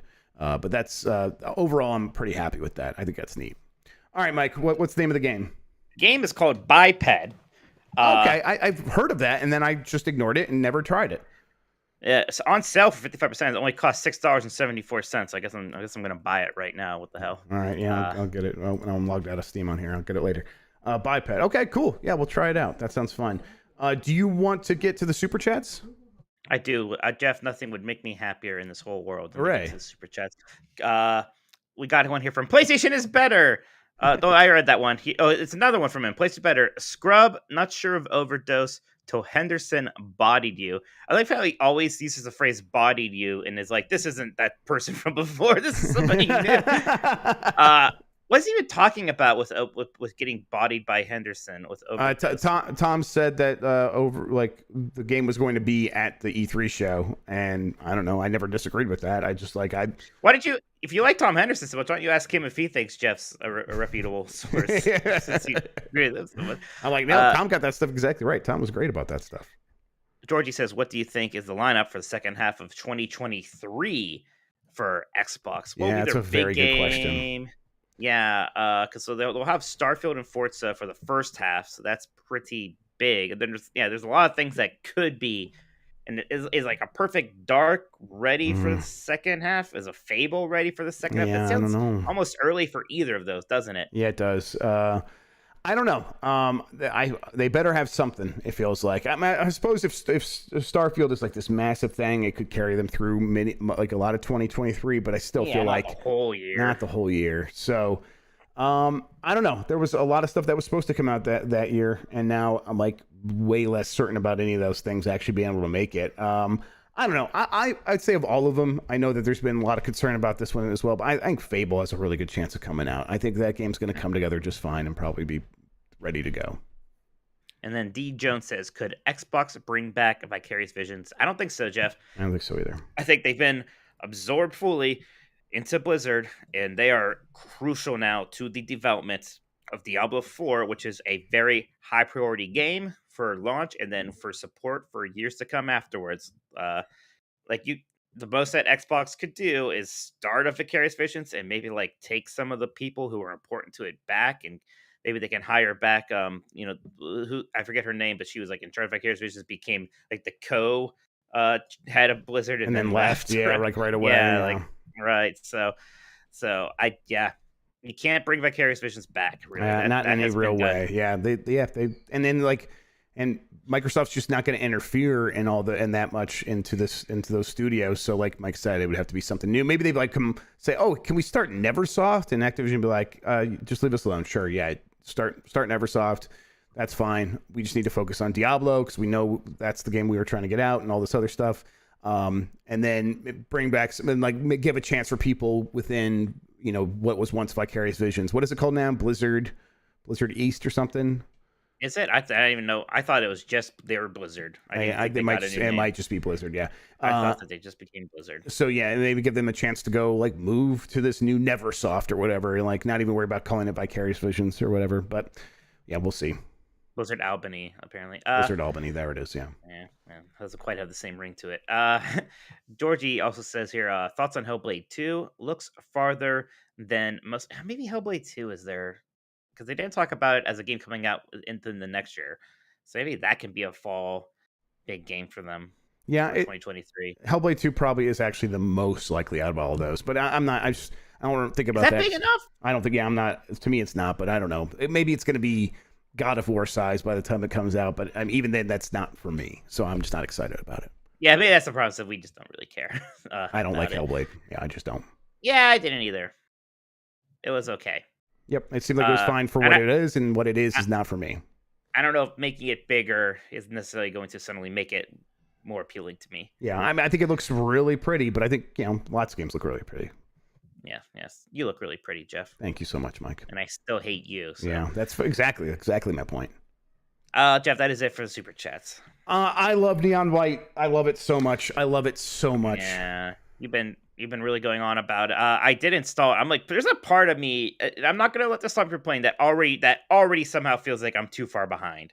You guys are like you guys are already in the race now, beating each other's scores. I'm like, I haven't started this game. There's not also a part of me that's like, because you're talking about how there's story stuff in it and almost Hades stuff. And I'm like, man, that's not why I want to start playing it. I'm skipping all of it. Down by this? You're skipping all of it. I'm skipping all of it, and I mean, there's like times where I'm like, wait, what am I supposed to be doing? But they just put the exclamation point on the main hub area, and I just click on all those exclamation points I need to click on. I've given like a present to somebody, but for the most part, I'm not even collecting the presents that you need to like give to people to increase your affinity with them or whatever it's called. But they're like, that unlocks some levels too. So if you do that stuff, you're going to be unlocking cool new like platforming challenging levels that actually have their own specific twist to them. So it's not like that stuff is pointless. It's just not what I'm there for. So I haven't really engaged with it all that much so far. But I'm also like spending an hour on one stage and making very slow progress overall because I'm trying to perfect this one stage, and that's just how I play these things. I mean, you like that stuff in Hades, though, right? So why aren't you into that kind of format in this game? I liked that stuff in Hades, but I you know what? A big part of it is just like Hades is you're moving a character around into space during the game, and then you die, and then you have that character moving around into space in the main hub. And in that case, I was still also just going to the exclamation points for the most part, but the characters were pretty well written. This is much more early 2000s anime stuff that has maybe just a bit too much of like a wink and a nod attitude for me. And it's also just like, it's like less dynamic, I guess, than Hades, because Hades has all this cool animation in the background that you're looking at, and things like it's spruced up in your room or whatever. And this is just like, the anime cutouts, and if they are upset, the JPEG gets squished or the PNG file gets squished. I'm like, oh, I'm upset. Or when you like jump up and then you land on the ground, the JPEG of your character just bounces for a second, and it's like that sort of like, not that there's anything really wrong with that. It is just not why I'm here. It's like 1,000% not why I'm here for Neon White, because all the other stuff is just so goddamn good. It feels so good to play. I don't know. I just can't believe I just was not expecting it to click this hard with me. I watched it and I'm like, these cards are kind of weird. Like what? Like it seems like a lot to think about. And it's like, oh no, once you're in it, like you understand, you just feel it. You don't have to think about it all that much. You're just feeling it out, and that part is so good. Is this gonna make everyone rethink how they feel about cards being in Marvel Midnight Suns? Cards are good now. I don't know. Maybe to a certain extent. Like I don't know. Is Marvel Midnight Sun like? Is that a deck building game? Because if it is, I think that's a lot of people's issues with like card games. But it's like, if it's cards because it's a good way to convey information about how you need to engage with the mechanics, that's what it is here. And that works really well. Like you get a big yellow card, and instead of having like just this handgun there, a big yellow card means you could shoot it like a handgun, or you could do a double jump. And being able to access that information in your brain in an instant and like associating that color with those actions, you need that really fast in this game. And if something similar has happened in Midnight Suns, where it's like they're cards because we need to convey information in a very simple way, I think it could work. I think it could be fun. I was never as down on Midnight Suns as other people, because I'm like, this is a turn-based tactics game. Cards make like so much sense in that environment, but I don't know if that's going to help other people enjoy that game or not. Cool. Okay. Have you been playing anything you want to talk about, or should we just wrap up? I don't know. I mean, I've been playing more Sonic Origins. I did laugh that you played Carnival Night for everybody on the Game Mess mornings. When you mentioned that, I was like, is he just messing with me like it's that? I'm like, oh no, it is just the dun dun dun dun dun dun dun. Yeah, it is. They literally do it, and but to be fair, the original Ice Cap Zone was a bit of a banger, and I am sad to see that. And sure, I definitely picked the worst one. I definitely did. Yes. Well, because we were being funny more so than making a point. Yes, exactly. Yes. Yeah. But oh well. I like those Sonic games. I think I would probably just go back to Sonic Mania instead. I would just go. That's what I would probably do. At your level of liking Sonic, Jeff, I think that is fine. Yes. I wonder. I like Sonic a lot, so I like having these games, and I like Sonic CD a lot. I just realized playing through it again. That one is fantastic. That might be my favorite of the 4 here. Actually, here's my power rankings, which I think might do upset it. people. Of the 4 is Sonic CD, Sonic 1, which I think upsets people, then Sonic 2, then Sonic 3 and Knuckles. Sonic 3 and Knuckles isn't bad. It has a lot of weird things that bother me. Is Sonic 3 and Sonic 3 and Knuckles 2 different games, Mike? I'm sorry. I wanted to yell, not yell, but Dan was saying that. So technically they were separate releases, Jeff, but they were separate releases because they were running behind on dev time. So they just kind of stopped development halfway through and said, well, let's just release this as a game, and then we will invent lock-on technology so we can release the second half of the game also at full price, though. So, like, sure, technically they are separate games. They would never get away today with only releasing Sonic the Hedgehog 3 and not with Sonic and Knuckles on it. So fair enough. It's like two halves of the same game instead of two different games. I get it. Okay. Yeah. So it's like actually a weird thing where like Sonic 3 by itself almost feels short, and then Sonic 3 and Knuckles is, man, that's kind of like almost too long for a Sonic game now. But that is why that happened. So but yeah, Sonic 3, like its stages are oddly vertical in a way I find kind of unpleasant. I hate Sonic's sprite. He's like standing askewed. Right. They put a smile on his sprite, which is it's too much detail, Jeff. I don't like it's that. like my drawing of him, way too detailed. Yes, it looks just like that, actually. Mike, where can people find you on the internet? You can find me on Twitter and Twitch at Tolkoto, TOLKOTO. Check out my 90s Disney podcast at 90sdisney.com. And we will be back on Tuesday with Last Nintendo. Oh, and also, I am a writer at GamesBeat. I'm Jeff Grubb on Twitter. I'm also in the Discord, trying to pay attention to that more. I'm going to be in Podcast Producers here in the next couple of days. Let me know what you guys are thinking about the podcast right now. I'm pretty happy with them this week, actually, Mike. I think we kind of found a pretty decent balance of how to handle this stuff. I think setting that time limit on, because I was able to get to most of the podcast producer questions today. I think it helps that people are sending in fewer, but I was still able to get to most of them, and having a time limit like that works really well for me, and that way we can get to as many as we can, and then when it's time to move on, we can. And so it still feels like we're getting to a lot of stuff, and then focusing on the topics, that felt pretty good too. I thought that was I'm like, I like talking about some of this stuff, but I already have a lot of ways of doing that. And Mike, a lot of times there's stuff that you just don't care about. I'm like, I don't want to waste Mike's time talking about these things. I know how it can be, because there's a bit here when I was still doing my old podcast with AJ, Exploding Barrel, and one reason why I stopped it was it's annoying to just talk about the stuff and to talk about it again on a different show, right? Yeah, so I don't mind that so much, but it's like, I think we'll talk about the things we do have things to say about, and I think that's going to make for a better podcast anyhow. And if anyone wants to hear our ideas about other things, they can ask, and I think that's a good balance. So podcast producers, let me know what you're thinking. Let's get in there. Let's have a conversation about where the podcasts are at. Yell at Jeff. Yell at me, but I'm pretty happy with how it's going this week. So not me. I'm your friend. I'm on your side. We'll probably keep it up. I'm going to change all the things you like, and I'm going to take them away from you, everybody. We'll see you next week, maybe. Bye. Fucking hyenas.